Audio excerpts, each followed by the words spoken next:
От този момент нататък се заредили дълги и щастливи дни. В ръкавичката било топло и светло.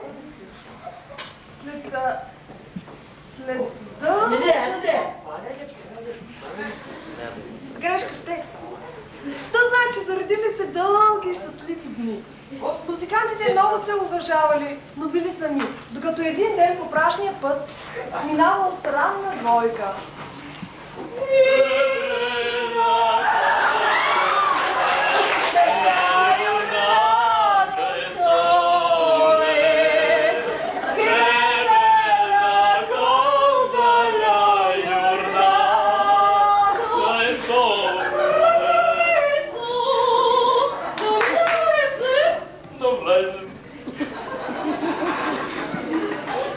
Кой там е?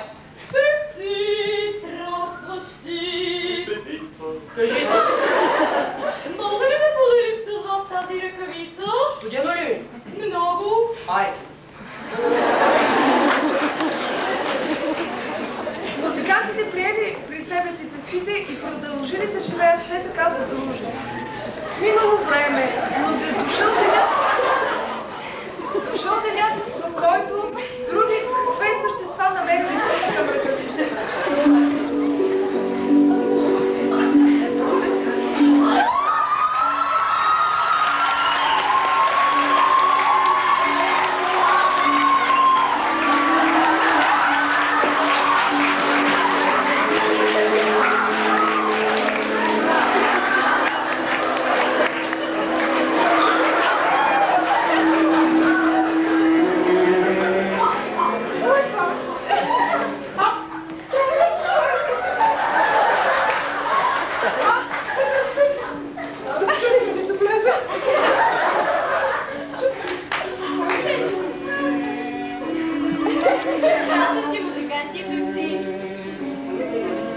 вие какви сте?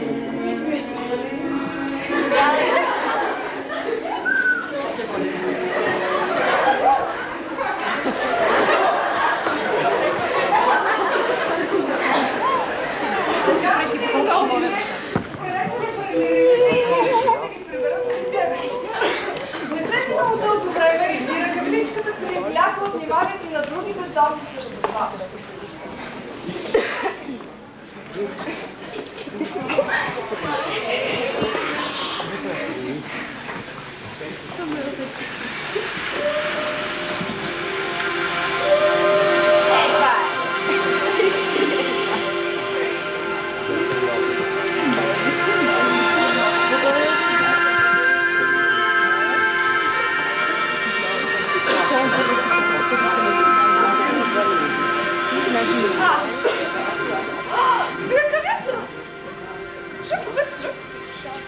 Да? Може ли да вляза? Каква си ти? Художник. Добре, заповядай.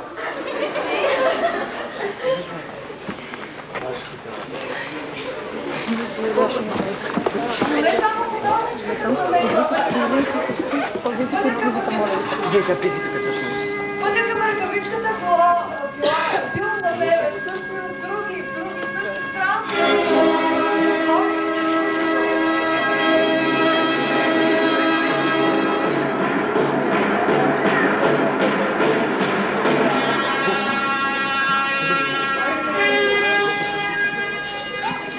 Пламенците по изкуството ги няма. Хайде да викаме за да ги на сцената. Да бъдеш или да не бъдеш? Да бъдеш и да не бъдеш? Може ръкавичка? Да. Да вляза или да не вляза? Чук-чук. Да. О, Мурзо, празник на изкуствата! Ще приемете ли мен, един актьор? Естествено!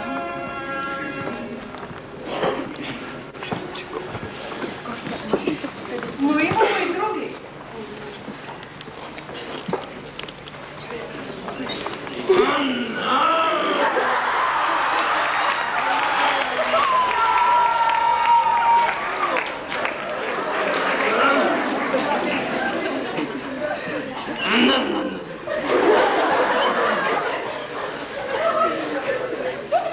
Ще я да паркирам тук.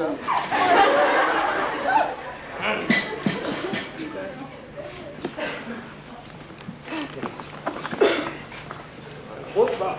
Ръкавица. Заповядай! Ами, аз съм шофьор от Даша. И защо да не? Заповядай! Ами ще вляза. Стоплете момчето. Не изгорите роката.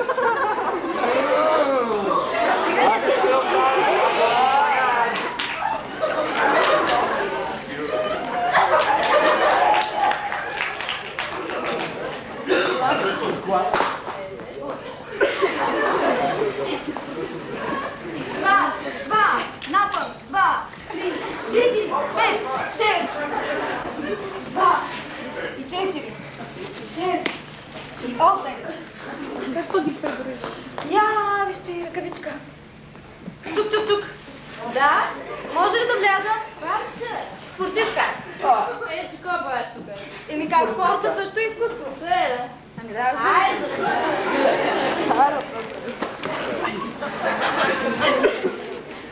Нити били безгрижни и весели. Царяла атмосфера на съгласие. Всички се обичали, били са дружни и единни. Помагали си, всички помагали. Как ще нарисуваш моята? Твоята пачка ни пречи. Да рисуваш приказките. А в действителност, ръкавичката постепенно била обхваната от пипалата на октопода, който се промъкна тайно между тях.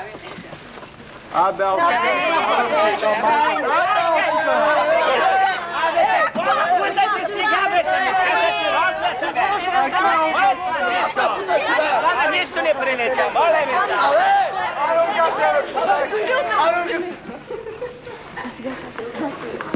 се. Ти ли ще бъдеш?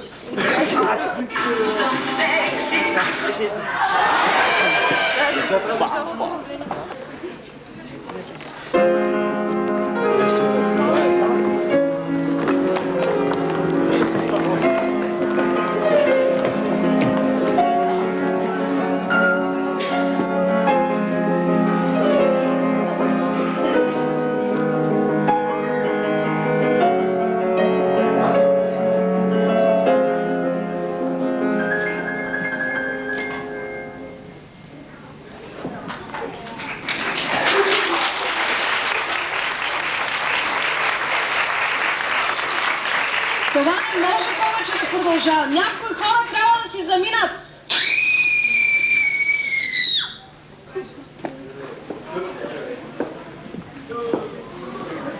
Радио в ефир. Господин Михранян, бихте ли казали на нашите слушатели нещо за себе си?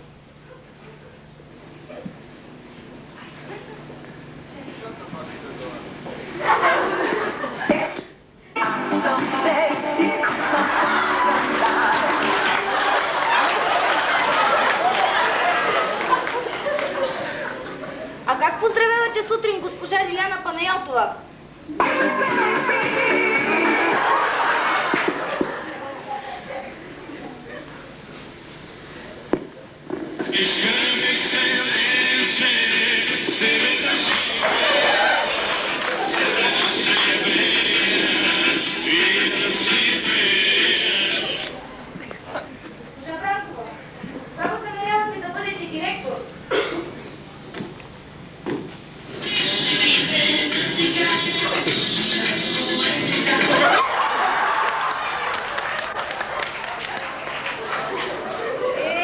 Много дълго бе. Мисълта ми беше до кога възнамерявате да бъдете учител въобще.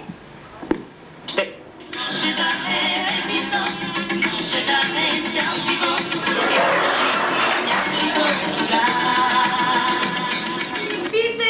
Питай ти да ви кажат, да знаем и ние сега. Ами, кой въпрос ви мъчи най-много, откакто станахте заместник директор? Как да я карам нататък?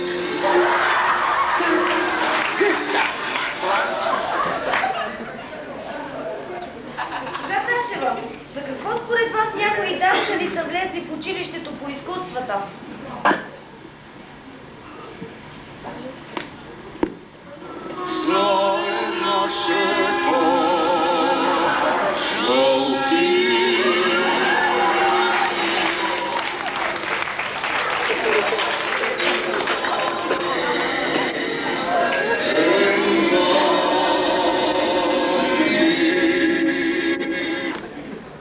А каква бихте искали да бъде вашата заплата? 100 милиона или левче, вече ми е все едно. Бедна къща или замък, вече ми е все едно. Госпожа Ангелова, кога смятате да ни оставите на мира, бе?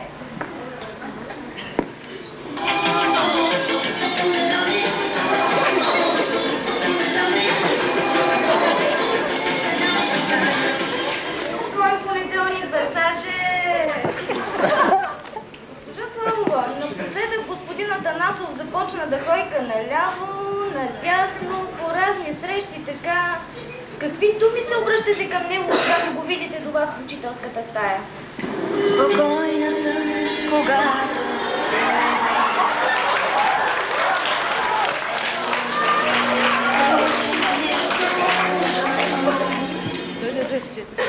А сега, нека се преместим в партера. Насочваме се към една доста спорна личност. Господин Митю Йорданов.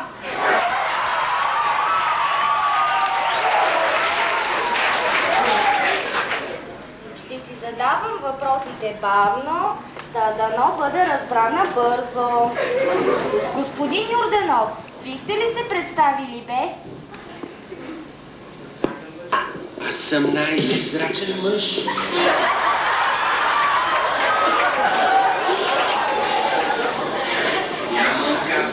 учителе. Наша стара позната, Анастасия Ташева. Госпожо Ташева, как определяте положението си в живота?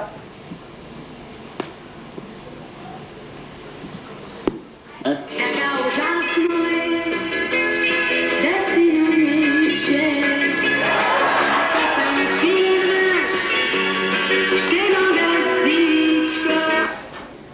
А какво е за вас хармонията? Огънят червен, пламна лудо в кръвта. А сега един въпрос към господин Божинов. Господин Божинов, какво казвахте на господин Евстатиев, когато си тръгвахте?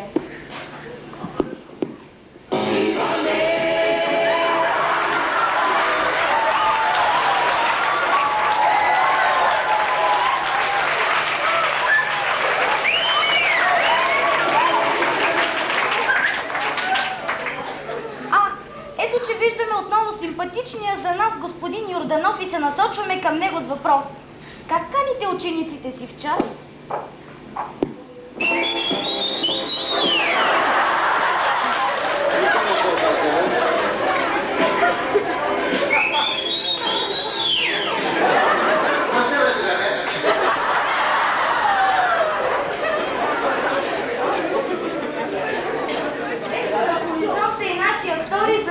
Директор госпожа Доканова. Госпожо Доканова, какво виждате, когато от висотата на катедрата си погледнете учениците? Колко хора безгрешно спят там. О, виждаме отново господин Михранян. Да използваме случая за още един въпрос. Какво си помислихте, когато застанахте пред Пиротска 12 за първи път?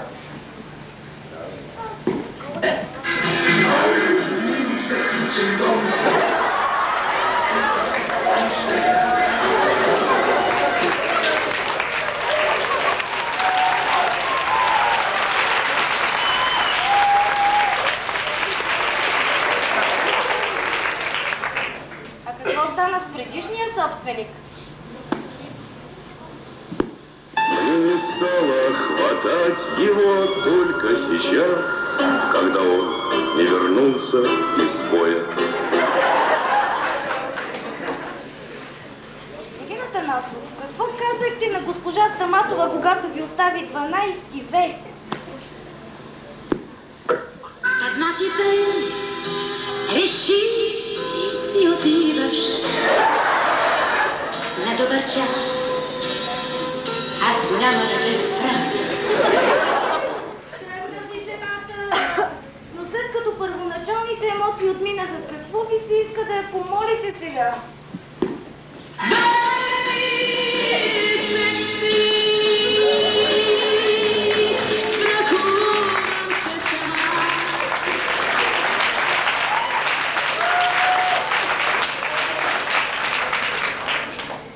Бихме искали да зададем един въпрос и на господин Евгений Димитров. Господин Димитров, какво си помислехте, когато се запознахте с колежката си госпожа Гуглева? Викам си, как можете да намерите хубавото момиче, бе?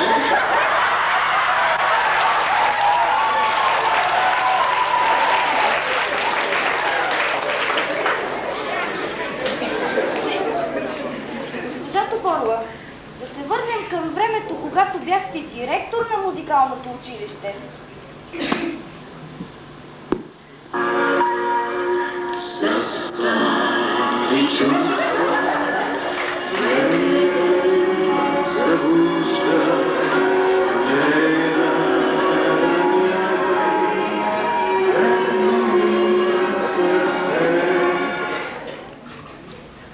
Право, Иванова, как според вас би трябвало да кандидатства една жена за работа? Кратък поклон и тръгни, гола, нахална и...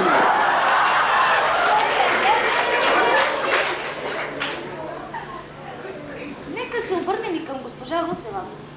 Госпожо Русева, какви се чувствате ви към 12 Б в момента?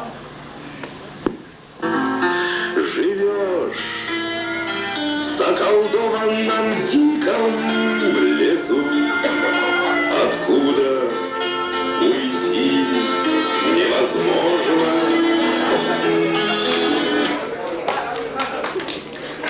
Ползвахме госпожа Русева, за да проникнем в храма на нашите учители и да им отперим следния въпрос. Как прекарвате от скърните си междучасия?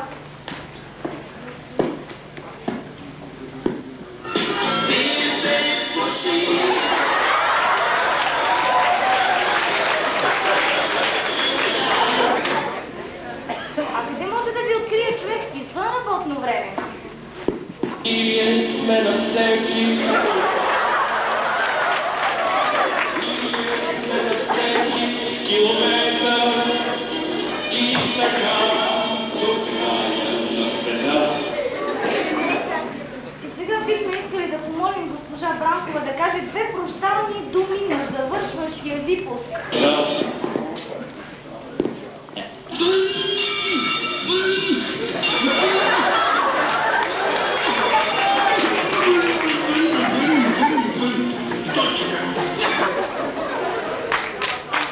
Подготвиха за вас Нора Баланска и Петя Чукоева.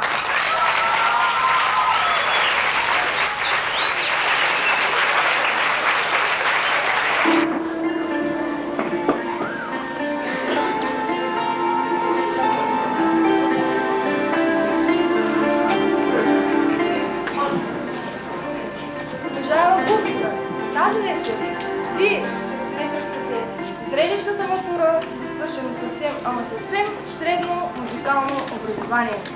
Дами и господа, комисията!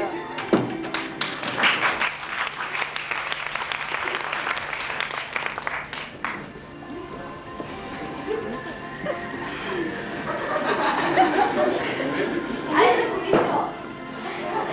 Дами и господа,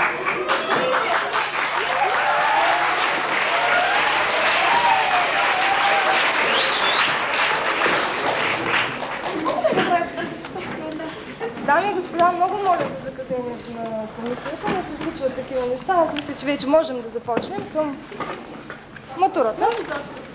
Нали така? Да. Какво не иска малко по-бързо, че свършим, нали? Защото аз съм заета. Аз в нас чакам водопровод. Чакай, си ги подези малко накрая. Музиката ще им пригори, той още ще му убие. Няма да ги чакаме много, че Да. много време ще изгубим. Моля, да. Зрелищник номер 1. Мъгел, Летаси.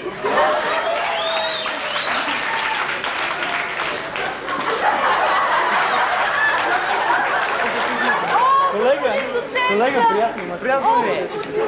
Как ще? Ей, колега, гледай чрез нощи, ма. Гледай го. Браво. Страшно.